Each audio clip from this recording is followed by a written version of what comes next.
بسم اللہ الرحمن الرحیم والصلاة والسلام علی رسول اللہ وعلی آلہ واصحابہ ومن تبعہم بإحسان الی یوم الدین، اما بعد۔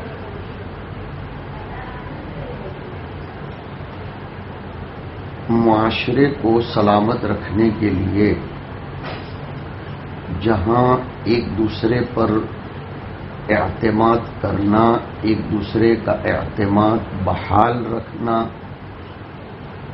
کسی پر بھروسہ کرنا اور کسی کے بھروسے پر پورا اترنا ضروری ہے، وہیں اسلامی تعلیمات میں یہ بات بھی ملتی ہے کہ آدمی کو ہمیشہ چوکنا اور ہوشیار رہنا چاہیے۔ معاملات مالیہ میں بالکل کسی پر اعتماد کر کے اس کو اپنے راز سے واقف نہیں کرا دینا چاہیے۔ مالی معاملات میں چاہے حضر میں ہوں یا سفر میں بالکلیہ کسی پر اعتماد نہ کیا جائے۔ سفر میں اور زیادہ احتیاط برتنی چاہیے۔ یہ اسلام کی تعلیمات اساسیہ میں سے ایک بنیادی تعلیم ہے۔ اس سے پہلے کی کسی مجلس میں یہ بات آئی تھی کہ اسلام بھولے پن کو پسند نہیں کرتا۔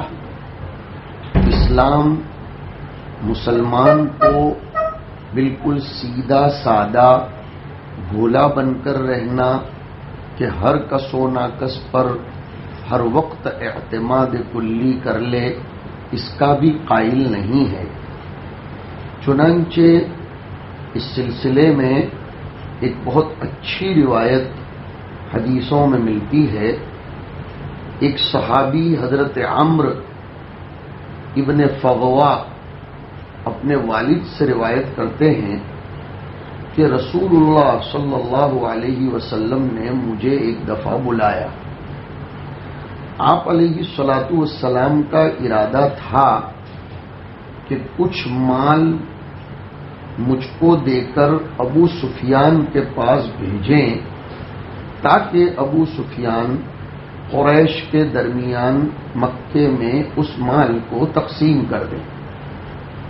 فتح مکہ کے بعد کا قصہ ہے۔ مؤلفت قلوب اسلام میں ایک مستقل مصرف ہے کہ جو لوگ نئے نئے مسلمان بنے ہیں ان کو اسلام پر ثابت قدم رکھنے کے لیے کچھ مدد کی جاتی رہنی چاہیے تاکہ وہ مرتد یا منحرف نہ ہو جائیں۔ اسی طریقے سے کچھ غیر مسلموں کو اسلام کی طرف مائل کرنے کے لیے بھی اور اسلامی اخلاق ان کے دلوں میں راسخ کرنے کے لیے انہیں کچھ مالی تعاون، کچھ خدمتی تعاون کر دینا چاہیے۔ تو اس سلسلے میں حضور پاک علیہ الصلاۃ والسلام نے فتح مکہ کر لینے کے بعد ابو سفیان کے نام کچھ مال بھیجنے کے لیے مجھے بلایا۔ یہ ہے حدیث۔ حضور نے اس وقت فرمایا کہ تم جا رہے ہو تو اپنا کوئی ہمسفر ساتھی ڈھونڈ لو۔ سمجھ میں آتا ہے کہ سفر میں اکیلا نہیں جانا چاہیے، بالخصوص ایسے موقع پر جبکہ ساتھ میں کوئی مال، کوئی امانت، کوئی قیمتی اور ویلیویبل چیزیں ہوں تو ساتھ میں کسی کو لے جانا چاہیے۔ اور ویسے بھی لگے ہاتھ یہ سناتا چلوں، حدیث شریف میں آتا ہے کہ سفر میں کم از کم 3 لوگ ہونے چاہیے۔ ایک کے بارے میں فرمایا کہ الراکب شیطان والراکبان شیطانان وثلاثۃ جماعۃ وید اللہ علی الجماعۃ۔ اور ایک روایت میں یوں آتا ہے آداب السفر اور ابواب السفر میں کہ جب تم لوگ 3 لوگ مل کر سفر کرو تو فلیؤمروا احدہم، کسی ایک کو امیر بنا دو۔ حضور پاک علیہ الصلاۃ والسلام کی اس سلسلے میں دور اندیشی، مصلحت پسندی بھی دیکھیے کہ حضور نے عمرو کو جب بھیجنا چاہا تو فرمایا کہ میں تمہیں مال لے کر بھیج رہا ہوں، اپنے ساتھ کسی ساتھی کو ڈھونڈ لو۔ حضرت عمرو کہتے ہیں کہ اس کے بعد میرے پاس عمرو ابن امیہ ضمری آئے اور انہوں نے مجھے کہا کہ مجھے اطلاع ملی ہے کہ تمہارا سفر کا ارادہ ہے اور تم کو ایک ہم سفر کی تلاش ہے۔ حضرت عمرو کہتے ہیں میں نے جواب دیا جی ہاں، میں سفر میں جانا چاہتا ہوں اور مجھے اپنے ساتھ کسی کو لے جانا ہے۔ تو عمرو ابن امیہ الضمری نے فرمایا کہ میں تمہارا ساتھی ہوں، میں تمہارے ساتھ آنے کے لیے تیار ہوں۔ حضرت عمرو کہتے ہیں کہ اس کے بعد میں رسول اللہ صلی اللہ علیہ وسلم کے پاس پہنچا اور میں نے آپ کی خدمت میں اطلاعاً عرض کیا کہ مجھ کو ہم سفر ساتھ میں چلنے والا مل گیا ہے۔ حضرت عمرو کہتے ہیں کہ حضور نے ضرور دریافت تو فرمایا کہ تمہارا ساتھی کون ہے؟ میں نے جواب دیا عمرو ابن امیہ الضمری۔ اس پر حضور نے ارشاد فرمایا اب کام کی بات آئی کہ عمرو ابن امیہ الضمری کی قوم کے علاقے میں پہنچو تو اس وقت خوب ہوشیار ہو جانا، راستے میں تمہارے ساتھی کی قوم کا علاقہ اور ان کا آبائی وطن پڑتا ہے، جب وہاں پہنچو تو خوب چوکنا اور ہوشیار ہو جانا، اس لیے کہ حضور نے خود فرمایا کہ اس لیے کہ کسی کہنے والے نے کہا ہے کہ بکری اگرچہ تمہارا بھائی ہو مگر پھر بھی اس سے بے خوف مت رہو، یعنی اپنا سگا بڑا بھائی اس پر بھی مال کے بارے میں اعتماد مت کرنا، بالکل اس پر مامون مت رہنا، چوکنا رہنا۔ چنانچہ عمرو کہتے ہیں کہ ہم نکلے یہاں تک کہ جب مقام ابوا میں پہنچے۔ ابوا ایک جگہ کا نام ہے جہاں حضور کی والدہ محترمہ کا وصال اور انتقال ہوا تھا۔ تو جب ہم مقام ابوا میں پہنچے تو عمرو ابن امیہ یعنی میرے ساتھی نے کہا کہ میں ایک ضرورت سے اپنی قوم کے پاس ودان جگہ پر جانا چاہتا ہوں، تم میرا انتظار کرو۔ میں نے کہا کہ جاؤ مگر راستہ مت بھول جانا۔ پھر جب وہ پیٹ پھیر کر چلے تو عمرو فرماتے ہیں کہ مجھے رسول اللہ صلی اللہ علیہ وسلم کی بات یاد آ گئی۔ کیا بات یاد آ گئی؟ کہ جب تم ان کی قوم کے علاقے پر سے گزرو تو چوکنا اور ہوشیار رہنا۔ تو مجھے یہ بات نصیحت جیسے ہی یاد آئی تو میں جلدی سے اپنے اونٹ پر سوار ہو گیا، اونٹ کو ایڑ لگائی، آج کی زبان میں بولیں گے ٹاپ گیئر میں گاڑی ڈالی، اس کو تیزی کے ساتھ بھگاتا ہوا نکلا، یہاں تک کہ جب میں مقام اصافر میں پہنچا تو میں نے دیکھا کہ عمرو ابن امیہ اپنی قوم کے کچھ لوگوں کو لیے ہوئے میرے سامنے آ رہے ہیں۔ حضرت عمرو کہتے ہیں میں نے اپنے اونٹ کو اور تیزی کے ساتھ دوڑایا اور کافی آگے نکل گیا۔ جب عمرو کی قوم کے لوگوں نے دیکھا کہ میں ان کے ہاتھ سے نکل گیا ہوں تو وہ واپس چلے گئے اور عمرو ابن امیہ تنہا میرے پاس آئے اور کہا کہ مجھ کو اپنی قوم سے اصل میں ایک کام تھا، اس لیے میں گیا تھا۔ حضرت عمرو کہتے ہیں میں نے جواب دیا ٹھیک کہتے ہو۔ ہم چلے یہاں تک کہ مکہ مکرمہ پہنچے اور مال میں نے ابو سفیان کے حوالے کر دیا۔ اس روایت میں جو میں نے آپ کو سنائی حضرت عمرو ابن فغوا کی امانت و دیانت کا تو پتہ چلتا ہی ہے کہ مکہ مکرمہ مال بھیجنے کے لیے حضور نے ان کا انتخاب فرمایا۔ پتہ چلا کہ کسی کے ساتھ پارسل یا مال بھیجنا ہو تو ہوشیار، چوکنا اور قابل اعتماد آدمی کا انتخاب کرنا چاہیے۔ اور حضور اصل میں قریش مکہ میں کچھ مال تقسیم کرنا چاہتے تھے، اور ابو سفیان کے ہاتھ میں اس لیے بھیجا کہ ابو سفیان کی سیادت اور ابو سفیان کو مکہ میں قیادت تھی۔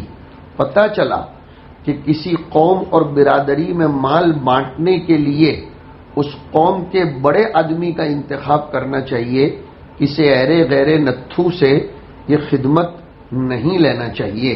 جیسے حضور پاک علیہ الصلاۃ والسلام نے مال بٹوانے کے لیے، تقسیم کروانے کے لیے ابو سفیان کا انتخاب فرمایا، اور حضور نے عمرو ابن فغوا کو یہ فرمایا کہ دیکھو تم کوئی ساتھی تلاش کر لو۔ سفر فی نفسی ہی ایک مشقت کی چیز ہے، اس لیے حضور نے تنہا انہیں جانا پسند نہیں فرمایا، کسی ہم سفر کو تلاش کرنے کا حکم دیا تاکہ بسہولت سفر طے کیا جا سکے۔ حضور صلی اللہ علیہ وسلم کے فرمان کے بموجب حضرت عمرو ابن فغوا کو ایک ہم سفر کی تلاش تھی۔ ادھر جب حضرت عمرو ابن امیہ کو اس کا علم ہوا تو انہوں نے اپنے ہم سفر بننے کے لیے خود سے پیشکش کر دی۔ حضرت عمرو ابن فغوا خدمت اقدس میں حاضر ہوئے اور ہم سفر ساتھی مل جانے کی اطلاع دی تو حضور صلی اللہ علیہ وسلم نے پوچھا کہ تمہارا وہ ہم سفر کون ہے؟ حضرت عمرو نے بتایا کہ عمرو ابن امیہ غمری۔ ہم سفر مجھے مل گیا ہے۔ ہم سفر مل جانے پر حضور نے مال عمرو کے حوالے کر دیا اور ساتھ ہی یہ نصیحت فرمائی کہ دوران سفر جب تم عمرو ابن امیہ غمری کی قوم کے علاقے میں پہنچو تو ذرا ہوشیار اور چوکنے ہو کر رہنا، ایسا نہ ہو کہ تم کسی سازش کا شکار ہو جاؤ اور پھر کفِ افسوس ملنا پڑے۔ حضور اکرم صلی اللہ علیہ وسلم کی اس ہدایت و نصیحت کا یہ مطلب ہرگز نہیں لیا جائے گا کہ عمرو ابن امیہ قابل اعتماد نہیں ہے، حضور ایسا کہنا چاہتے تھے، اس لیے کہ اگر ایسا ہوتا تو حضور ہرگز حضرت عمرو کو ان کے ساتھ جانے کی اجازت نہ دیتے، بلکہ حضور کی ہدایت و نصیحت کا مقصد صرف حزم اور احتیاط کی تعلیم دینا ہے۔ اور حضور نے زمانے جاہلیت میں عربوں میں جو ایک مثل تھی، اخوک البکری فلا تأمنہ، اس کا سہارا لیتے ہوئے فرمایا کہ طلب سلامتی اور لوگوں کے شر سے بچنے کے لیے حزم و احتیاط اور اس بات کی تعلیم چلی آئی ہے کہ کسی پر بھی مکمل اعتماد تو کرنا ہی نہیں چاہیے، کسی پر بھی کامل بھروسہ تو کر ہی نہیں لینا چاہیے، خصوصاً سفر کے درمیان، اور وہ بھی مال وغیرہ کے سلسلے میں تو کسی پر کامل اعتماد کرنا نہیں چاہیے، چاہے اپنا ہم سفر ساتھی حقیقی اور بڑا بھائی ہی کیوں نہ ہو، خصوصاً جبکہ وہ قبیلے بنی بکر سے ہو کہ وہ قبیلے بنی بکر کے لوگ بے وفائی میں مشہور تھے، کیوں کہ ارادہ اور نیت کے بدلنے میں دیر نہیں لگا کرتی۔ مال یہ انسان کی نیت کو بہت جلدی بگاڑ دیتا ہے، الا ماشاء اللہ، الا ماشاء اللہ، اس لیے کہ ان النفس لامارۃ بالسوء الا ما رحم ربی، حزم اور احتیاط اس میں ضرور اختیار کرنا چاہیے۔ دنیا میں آئے دن اس طرح کے کتنے واقعات پیش آتے ہیں، ہمارے سامعین اخبار پڑھتے ہیں، معاشرے میں رہتے ہیں تو انہیں اس بات کا علم ہے کہ آج کل تو مال کی بنیاد پر سگی اولاد اپنے باپ کو قتل کر دے رہی ہے، مال کی بنیاد پر بیوی اپنے شوہر کا قتل کروا دیتی ہے، مال کی بنیاد پر کبھی کبھی ماں اپنی اولاد کا مرڈر کروا دیتی ہے، اس لیے کہ مال بڑی خطرناک چیز ہے۔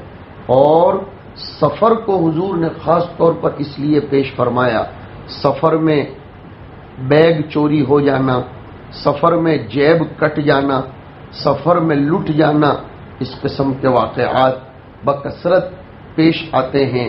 اس لیے حضور پاک علیہ الصلاۃ والسلام نے اس میں چوکنا رہنے کے بارے میں ارشاد فرمایا۔ اور جیسے وہ عمرو بن امیہ کہتے ہیں کہ جب میں مقام ابوا پر پہنچا، مکہ اور مدینہ کے درمیان ایک پہاڑی کا نام ہے، کسی زمانے میں یہاں آبادی بھی تھی، اور ابوا ودان سے متصل ہے اور مشرق کی جانب 8 میل کے فاصلے پر واقع ہے۔ وہیں حضور صلی اللہ علیہ وسلم کی والدہ ماجدہ کی قبر ہے، جیسے جزیرۃ العرب کے مصنف نے اس کو لکھا ہے۔ تو وہاں پہنچ کر وہ عمرو بن امیہ نے یوں کہا کہ میں ودان جانا چاہتا ہوں، بدر اور رابغ کے درمیان ہے، رابغ سے 35 کلومیٹر کے فاصلے پر واقع ہے۔ حضور کا ایک غزوہ جو ودان کے نام سے مشہور ہے اسی مقام پر ہوا تھا۔ خلاصہ یہ ہے کہ عمرو بن فغوہ کہتے ہیں کہ جب ہم مدینہ منورہ سے روانہ ہو کر ابوا نامی جگہ پر پہنچے تو عمرو بن امیہ نے مجھ سے کہا کہ مجھے اپنی قوم سے ایک ضروری کام ہے، اس لیے میں ذرا ودان میری قوم سے ملنے کے لیے جانا چاہتا ہوں، تو تم میری واپسی تک یہی انتظار کرنا۔ بجائے امر کے استفہام مقدر مان کر یہ مطلب ہوگا کہ کیا تم میرے انتظار میں رکے رہو گے؟ اس پر حضرت عمرو بن فغوہ نے فرمایا جاؤ میں تمہارا انتظار کروں گا، مگر دیکھو راستہ مت بھول جانا، یعنی واپسی میں بہت تاخیر مت کرنا۔ حضرت عمرو بن فغوہ کہتے ہیں کہ جب عمرو بن امیہ چلے تو مجھے رسول اللہ صلی اللہ علیہ وسلم کی نصیحت یاد آ گئی کہ جب عمرو کی قوم کے علاقے میں پہنچو تو ذرا ہوشیار اور چوکنا ہو کر رہنا۔ میں نے اپنی سواری کو تیزی کے ساتھ آگے بڑھایا یہاں تک کہ میں مقام اصافر میں پہنچ گیا۔ اصافر یہ مدینہ منورہ اور مکہ مکرمہ کے درمیان مدینہ سے قریب ایک پہاڑ کا نام ہے۔ میں جب مقام اصافر میں پہنچا تو دیکھا کہ عمرو اپنی قوم کے کچھ لوگوں کو ساتھ لیے آ رہے ہیں، تو میں نے سواری کو اور تیزی کے ساتھ دوڑایا، یہاں تک کہ میں کافی دور نکل گیا۔ عمرو کی قوم کے لوگوں نے جب یہ منظر دیکھا اور سمجھ لیا کہ اب مجھ کو پانا ان کے لیے مشکل ہے تو وہ واپس چلے گئے، اور عمرو میرے پاس تنہا آئے اور پھر یہ جملہ دہرایا کہ مجھ کو اپنی قوم سے کچھ کام تھا۔ حضرت عمرو بن فغوہ نے جواب میں صرف وہاں اور ٹھیک ہی کہنے پر اکتفا کیا تاکہ عمرو کو اس کا علم نہ ہو جائے کہ مجھ کو ان کی قوم پر اعتماد نہیں تھا، یا یہ کہ میں ان کی نیت پر مطلع ہو گیا تھا۔ اس سے بھی سبق ملتا ہے کہ سامنے والے کو اپنی کم اعتمادی، بد اعتمادی، بے اعتمادی کا اظہار نہیں کرنا چاہیے، حکمت سے کام لینا چاہیے۔ ہم لوگ مسئلے کو الجھا دیتے ہیں، کبھی صراحتاً کہہ دیتے ہیں کہ ہمیں تم پر اعتماد نہیں ہے، 1 روپیے کا بھروسہ نہیں ہے۔ یہ طریقہ بھی غلط ہے، اس لیے کہ اس طرح کہنے سے سامنے والا یہ بغاوت پر اتر آتا ہے، اور پھر وہ یہ کہتا ہے یا سوچتا ہے کہ جب مجھ پر اعتماد ہے ہی نہیں تو میں بھی کر کے بتاتا ہوں کہ بے اعتمادی اور بد اعتمادی کسے کہا جاتا ہے۔ حضرت عمرو بن فغوہ نے حضرت عمرو بن امیہ زمری یا ان کی قوم کے بارے میں جو گمان قائم کیا تھا اس کے درست اور نادرست دونوں ہونے کا امکان ہے، کیونکہ عمرو کی قوم کے لوگ ممکن ہے اس لیے آ رہے ہوں کہ عمرو بن فغوہ کا استقبال اور ان کی مشایعت کرے، اور عمرو بن فغوہ نے ان پر جس بات کا شبہ کیا تھا اس کا بھی امکان ہے۔ دونوں چیزوں کو انہوں نے سوچا ہو اور دونوں چیزیں ان میں آئی ہو، بدگمانی بھی ہو گئی ہو۔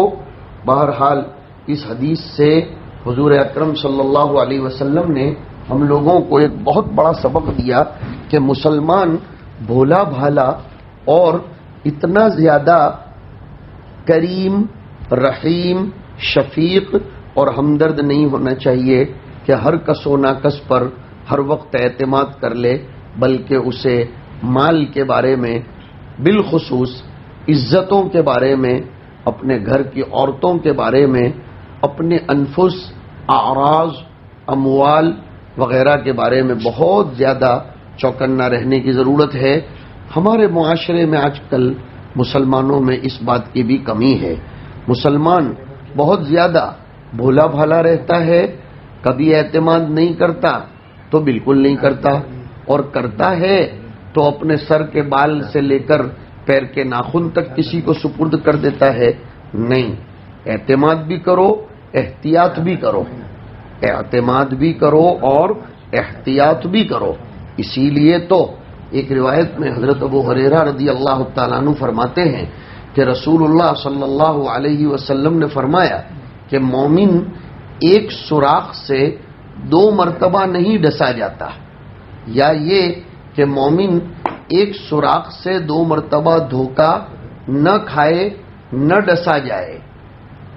اس کا ایک مطلب تو یہ ہے کہ قابل تعریف مومن وہ ہے جو آخرت کے معاملے میں انتہائی متیقظ، ہوشیار، بیدار مغز ہو، کہ ایک مرتبہ اگر چوک ہو گئی اور کسی معاملے میں اگر دھوکہ کھا گیا تو پھر ہمیشہ کے لیے بیدار اور ہوشیار ہو جاتا ہے، اور پھر کبھی ایسا کوئی کام نہیں کرتا جو شرمندگی اور رسوائی کا باعث ہو۔ یعنی آخرت کے معاملے میں پھر کبھی دھوکہ نہیں کھاتا، اور کسی چال باز کے چکر میں نہیں آتا، اور نہ ہی اس پر چال بازی چل پاتی ہے۔ جس طرح کے بچھو کے سوراخ میں کوئی انگلی ڈالے اور بچھو اسے ایک مرتبہ ڈنک مار دے تو پھر دوبارہ اس سوراخ میں انگلی ڈالنا یہ محض بے وقوفی ہے، کوئی انگلی نہیں ڈالتا۔ اور مطلب یہ بھی ہے کہ مومن کو دھوکہ نہیں کھانا چاہیے، حزم اور احتیاط کو ترک کر کے کبھی ایسی غفلت اس پر طاری نہیں ہونا چاہیے کہ دوبارہ کسی کی چال بازی کا شکار ہو جائے، یا دوبارہ کسی برائی اور فعل مکروہ میں مبتلا ہو جائے، بلکہ دنیا اور آخرت دونوں کے معاملے میں اسے ہمیشہ چوکنا اور بیدار رہنا چاہیے۔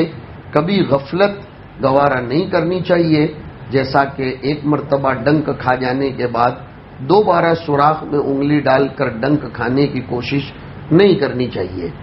بعض لوگوں نے، محدثین اور شراح نے بڑی اچھی بات لکھی ہے کہ یہ حدیث شریف حضور پاک علیہ الصلاۃ والسلام نے ایک پس منظر میں ارشاد فرمائی تھی۔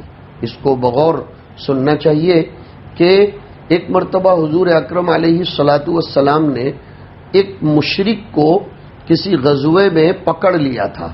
وہ مشرک اور کافر شاعر تھا، شاعر کویتا رچتا تھا، اور وہ حضور کی ہجو کرتا تھا، اسلام اور مسلمانوں کے خلاف بکواس کرتا تھا۔ وہ قیدی بنا کر پکڑ کر لایا گیا۔ اب اس نے حضور کو ہاتھ پیر جوڑے، حضور کو منت سماجت کی اور یہ کہا کہ اتنی دفعہ مجھ کو معاف کر دو، اب کے بعد میں کبھی بھی ایسا نہیں کروں گا۔ حضور اکرم علیہ الصلاۃ والسلام نے شان رحیمانہ کے پیش نظر پہلا موقع تھا نا، اس لیے اس کو چھوڑ دیا، اس کو رہا اور آزاد کر دیا۔ پھر اس نے تو چھوٹنے کے بعد کتے کی دم ٹیڑھی سو ٹیڑھی، اس نے پھر ہجو کرنا شروع کیا، بکواسیں کرتا رہا اور اسلام و مسلمانوں کے خلاف ہرزہ سرائی اور دشمن ترازی کرتا رہا، دشنام ترازی کرتا رہا۔ اب وہ دوبارہ ایک غزوے میں قیدی اور اسیر بنا کر پکڑ کر لایا گیا۔ اب اس نے جب دوبارہ قیدی بنا کر پکڑ کر لایا گیا تو پھر اس نے ہاتھ پیر جوڑے اور حضور اکرم صلی اللہ علیہ وسلم کو منت سماجت کی کہ مجھ کو رہا کر دو، اب میں کبھی ایسا نہیں کروں گا۔ اب حضور نے دوبارہ اس کو نہیں چھوڑا دوبارہ، اور حضور نے اس وقت یہ جملہ ارشاد فرمایا تھا کہ لا یلدغ المؤمن من جحر واحد مرتين، کہ مومن ہوشیار ہوتا ہے، وہ ایک بل سے، ایک سوراخ سے 2 مرتبہ نہیں ڈسا جاتا۔ اس سے پہلے تو میں نے تجھ پر اعتماد کیا اور تیری بات پر اعتماد کر کے میں نے تجھ کو چھوڑ دیا، لیکن اب میں تجھ کو نہیں چھوڑوں گا۔ اس سے پہلے میں تیری بات میں آیا، میں نے تجھ پر بھروسہ کر لیا، لیکن تو نے تو چھوٹنے کے بعد پھر وہی دھندے کیے تو اب کیا گارنٹی ہے کہ اب کے بعد چھوٹنے کے بعد نہیں کرے گا؟ ذرا غور کرو، حضور رحمت للعالمین تھے، رحمت للعالمین تھے، لیکن آپ ایسے بھولے نہیں تھے، متیقظ، بیدار مغز اور ہوشیار تھے۔ اللہ کے رسول علیہ الصلاۃ والسلام نے اس کو نہیں چھوڑا سو نہیں چھوڑا۔ یہ دونوں روایتیں آج کی مجلس میں آپ کے سامنے ہیں۔ اس سے اسلام کا مزاج پتہ چلتا ہے کہ اسلام چوکنا رہنے کی، ہوشیار رہنے کی تعلیم دیتا ہے۔ بھولا پن اسلام میں پسندیدہ نہیں ہے۔ اللہ تعالی ہمیں ایک دوسرے پر اعتماد کرنے کے ساتھ ساتھ ایک دوسرے سے احتیاط کرنے کی بھی توفیق نصیب فرمائے۔ وصلی اللہ وسلم علی نبینا و مولانا محمد وعلی آلہ و اصحابہ اجمعین۔